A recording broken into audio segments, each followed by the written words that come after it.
There's a level of mental control that makes disobedience impossible. And today you'll discover how a 17th century samurai who commanded his mind like a general commands an army developed a system that eliminates internal rebellion completely. Have you ever noticed how some people's minds just obey them? They decide to wake up early, they wake up early. They decide to focus, they focus. They decide to stop a bad habit, it stops. No negotiation, no internal argument, no willpower struggle. Their mind simply does what they tell it to do. While everyone else is at war with themselves, while everyone else's mind sabotages their decisions, these people have a different relationship with their own consciousness. And you know what most people think? They're just naturally disciplined. They have iron willpower. Their mind works differently than mine. But what if I told you that your mind's disobedience isn't permanent? What if the reason your mind ignores you isn't because it's broken, but because you've never trained it to obey? Miyamoto Musashi commanded his mind with absolute authority. He could decide to feel no fear, and fear would vanish. He could decide to focus for hours, and distraction would disappear. He could decide to act, and hesitation would dissolve. And before he died, he wrote down the exact training system he used to make his mind completely obedient. He called it Kokoro no Shihai, mastery of the heart-mind. And once you understand how it works, your mind will obey you like a trained warrior obeys a master. But there's a catch. This training will require you to do something most people refuse. Treat your mind as something separate that must be trained, not something you are. Before I show you exactly how this works, subscribe to the channel, like the video below, and comment on how your mind disobeys you most. Procrastination, distraction, fear, doubt. This really helps the channel reach more people, and I love reading and interacting with all of you. Now, let's begin. Chapter 1. The Awakening. The story I'm about to tell you happened to a software engineer named David. 35 years old, intelligent, capable, but completely unable to control his own mind. Every morning, David would decide to wake up at 6 a.m. His mind would say, "Sleep more," and he'd obey his mind, not his decision. At work, he'd decide to focus on a complex project. His mind would say, "Check social media," and he'd obey his mind, not his decision. At night, he'd decide to read and learn. His mind would say, "Watch Netflix," and he'd obey his mind, not his decision. The pattern was constant and humiliating. David would make conscious decisions about what he wanted to do, and his mind would simply override him. And he'd obey the override every single time. He tried everything to gain control. Productivity systems, willpower exercises, motivational content. But nothing changed the fundamental problem. When his mind said no, David couldn't make it obey. The breaking point came on a Tuesday morning. David's alarm went off at 6 a.m. for his workout. He'd committed to this the night before with total conviction. But when the alarm rang, his mind simply said, "No, sleep." And David watched himself, from some observer position in his consciousness, obey his mind's refusal. He turned off the alarm and went back to sleep. And as he did, he thought, "I'm not in control of my own mind. My mind controls me." He woke up at 9 a.m., late for work, hating himself. And he realized he'd spent 35 years obeying his mind's commands. He'd never once made his mind obey his commands. That evening, he searched "How to Make Your Mind Obey You" and found a discussion about samurai mental training. Someone quoted Miyamoto Musashi, "The undisciplined mind is like a wild horse. It will throw you, injure you, and never take you where you want to go. The trained mind is like a trained horse. It goes where you direct, stops when you command, and responds instantly to your will." David spent the night reading the Book of 5 Rings, and what he discovered explained everything. His mind wasn't defective. It was untrained, and Musashi had mapped the exact training protocol. Chapter 2. The Principle of Kokoro no Shihai, Mastery of the Mind. Miyamoto Musashi was born in 1584. By age 13, he'd killed his first opponent in a duel. But the real battle wasn't against the opponent. It was against his own mind. Fear would say, run.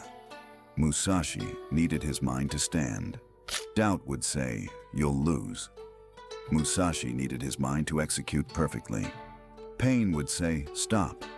Musashi needed his mind to continue. Early in his career, Musashi's mind disobeyed him constantly. Fear would paralyze him. Doubt would make him hesitate. And hesitation in a death match means death. So Musashi developed what he called Kokoro no Shihai, mastery of the heart-mind. He discovered that most people have it backwards. They think they are their mind, so they have no leverage to control it. Musashi realized, you are not your mind. You are the master. Your mind is the servant, and servants must be trained to obey. He wrote, you must establish yourself as the master and your mind as the tool. When the tool disobeys, you must discipline it. When the tool obeys, you must strengthen it. A craftsman who cannot control his tools produces nothing. A warrior who cannot control his mind dies. David read this and had a revelation. He'd been asking his mind to cooperate. Musashi wasn't asking, he was commanding. And when the mind disobeyed, he disciplined it until it learned to obey. A Stanford neuroscientist who has been studying executive function and self-regulation for 18 years explains, the prefrontal cortex, your conscious decision-making center, should be dominant over limbic system impulses. But in most people, the relationship is reversed. The limbic system generates impulses, and the prefrontal cortex rationalizes obedience to those impulses. This can be retrained through systematic discipline protocols. David tested this immediately. His mind said, check your phone. Previously, he'd negotiate, maybe just once. Now, he commanded, no, we're focusing. His mind rebelled with discomfort. But David didn't negotiate. He simply held the command. And after 30 seconds, his mind obeyed. It was the first time in his life he'd felt like the master of his own consciousness. Chapter 3. The Principle of Tanrin. Forging through resistance. 1 week into practicing command over negotiation, David discovered a problem. His mind would obey small commands, but when David gave a big command, we're working on this difficult project for 3 hours straight, his mind would simply refuse. And the refusal was so strong that David couldn't override it. He went back to Musashi's writings and found the principle he'd missed. Tanrin, forging through resistance. The sword is forged by being heated to extreme temperature and hammered repeatedly. Each strike makes it stronger. The mind is the same. You must heat it with difficulty and hammer it with discipline. Only through this forging does the mind become obedient. Musashi didn't expect his mind to obey difficult commands immediately. He trained it progressively. Small commands first, building obedience. Then slightly harder commands. Then harder still. Each successful obedience strengthened the master-servant relationship. He would start training sessions with simple commands. Sit still for 5 minutes. When his mind obeyed, he'd increase. Sit still for 10 minutes. When his mind obeyed that, harder still. Sit still for an hour in discomfort. Each successful obedience taught his mind, when the master commands, we obey. Each failed obedience taught his mind, the master can be resisted. So Musashi never gave commands his mind couldn't yet obey. David realized his mistake. He'd been giving his untrained mind commands that required advanced obedience. Of course it refused. He was asking his mind to run a marathon when it had never successfully walked a mile. So David started training progressively. Instead of focus for 3 hours on difficult work, he commanded, focus for 5 minutes on this specific task. His mind tried to resist. This is boring, check email. But 5 minutes was short enough that David could force obedience. He held the command. His mind obeyed. Victory. Next time, focus for 10 minutes. His mind resisted. David held the command. His mind obeyed. The obedience muscle strengthened. After 2 weeks, Focus for 25 minutes. His mind resisted less. It had learned that resistance is futile. The master's commands are not negotiable. After a month, focus for 90 minutes. His mind obeyed with minimal resistance, because it had been forged through hundreds of successful obedience experiences. A Harvard researcher who has been studying willpower and self-control for 20 years found self-control operates like a muscle. Small, successful exercises strengthen it. Large, failed exercises damage it. Subjects who practice progressive self-control challenges show exponential capacity growth. Subjects who attempt large challenges before building capacity show progressive capacity decline. But David discovered that forging obedience was only part of the system. Chapter 4. The Principle of Sagan. Cutting off escape. 6 weeks into training his mind, David faced a critical test. He'd commanded his mind, "We're not eating sugar today." His mind obeyed until 3 p.m., then launched a massive rebellion. "Just one cookie. You've been good all day. One won't hurt. You deserve it." The temptation was overwhelming, and David felt himself about to cave. Then he remembered Musashi's principle of Sagan, cutting off escape.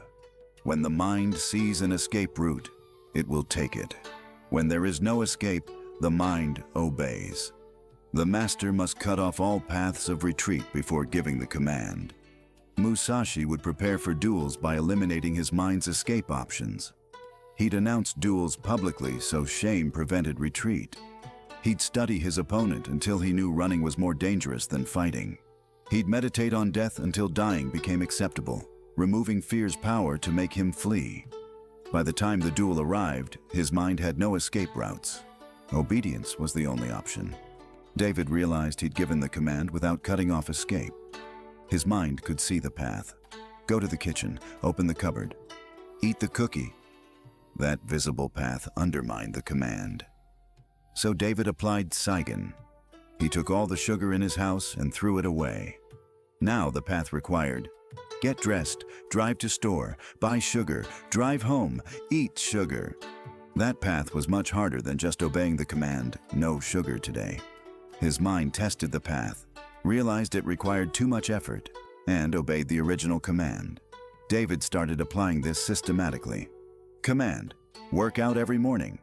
Sagan: lay out workout clothes the night before, set alarm across the room, tell roommate to shame him if he doesn't work out. Now the escape path, staying in bed, requires social humiliation, easier to obey. Command: no social media during work hours. Sagan: delete apps from phone, use website blocker, tell colleague to check that he's not on social media. Now the escape path requires reinstalling, finding passwords, disappointing someone. Easier to obey. Musashi wrote, "The warrior prepares the battlefield before the battle. He removes all paths that lead to defeat. Then, victory becomes inevitable." A Yale psychologist who has been studying temptation and resistance for 17 years explains, environmental design is more powerful than willpower. When the path to temptation is made difficult, compliance increases by 60–80%. The mind calculates effort. When temptation requires more effort than compliance, compliance wins. This isn't weakness, it's strategic design. But David discovered one more critical element. Chapter 5. The Principle of Sokushin. Immediate Obedience.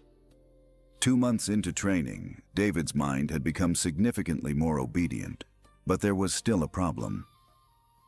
When David gave a command, his mind would obey eventually, but not immediately.